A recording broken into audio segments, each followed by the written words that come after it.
Graduate of the University of Houston. You know, I was a former single young mother. You know, I became a mother to my son when I was a senior in high school, and it was a long journey to get to this point. I have a young mother here who's in a program that I coordinate, and and I always tell her one step at a time, and you can get there. Victoria, one step at a time, and so we see amazing things happening in her life and in the lives of people. When people believe in you and invest in you, and that's really important. And so, my life has been about this constant investment of other people and in myself, as Rick said. And so I've been able to, as a single mother, move my life forward with the help of community and family. And I really appreciate that. But I was able to graduate from the University of Houston, get my bachelor's degree. I started in 1991 and I finished in 1999, and it was a big gap of time then. But I never gave up. And even when I was living in the bottoms of Third Ward, I left the bottoms of Third Ward on Drew Street to go to Homer Street to start in the Young Mothers Program. And that was a challenging time in my life. But I did that, and I was willing to work hard because I believed in myself and I believed in education. And most importantly, I believed in my community. I've always believed that I live in one of the best communities in the city.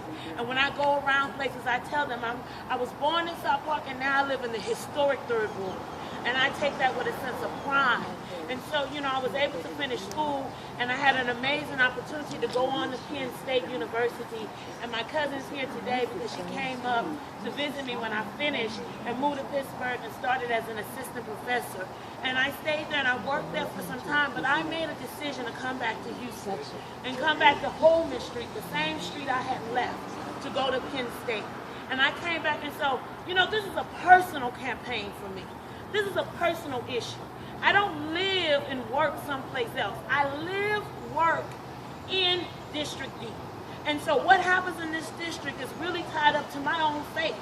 I left the University of Pittsburgh in academia, and I've invested everything I am in this district.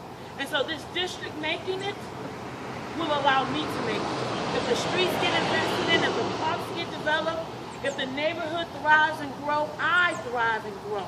And so this is a very personal campaign to me because this is a community that needs a strong voice. It deserves a strong voice. It deserves people who believe in them and believe in the possibilities of these historical communities. These communities are the communities that are the doorway into the city. Third Ward is the doorway into the city from downtown. Sunnyside is the door into the city from Pearland. And so we owe it to our community and our cities to make these neighborhoods as strong as they can be. And it's not easy. It's not going to be an easy journey. And if anybody knows me, I'm a fighter. I'm a domino player. I'm a spades player. I learned to play games on Sophomore Street. My cousin will attest. We played from the time the sun came up to the time the sun went down. And we learned to play hard and fight hard. And so my life has been a struggle, but that struggle is all paying off now.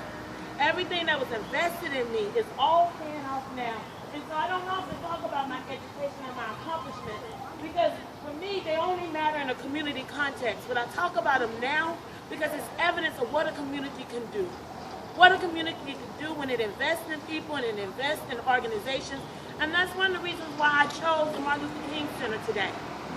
We could have been some other place, but this is an important institution in a community. Madge Bush gave her life to something she believed in, and she was an advocate, and she was a bearer for this community, and I wanted to acknowledge, and I'm so grateful. Rick said we were saying too much, but this is her property, this is her yard, these are her houses, and I'm so grateful to be able to come back to this community and say, you know what, everything you did was not in vain.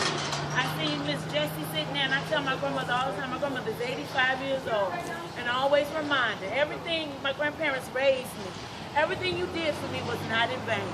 I want you to know that I'm going to take what you gave me, and I'm going to make the best out of it, and I'm going to return it to other people. My grandmother taught me that. She said, be careful how you treat people. You never know when you might need them. Be careful how you treat older people, because one day you're going to be old. Rick laughs sometimes because I'm on the funeral and the hospital committee. My uncle is too. So when somebody going to the hospital, we figure out where they are, and we go visit them.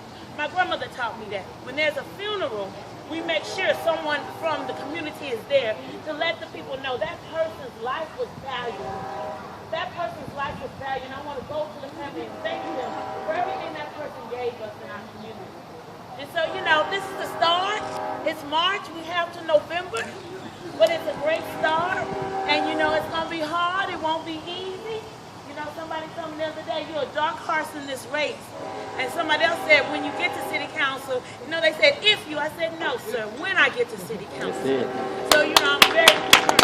Thank you. All right. I'm going to have a little bit more music, a little more mingling. But I want to echo the deputy's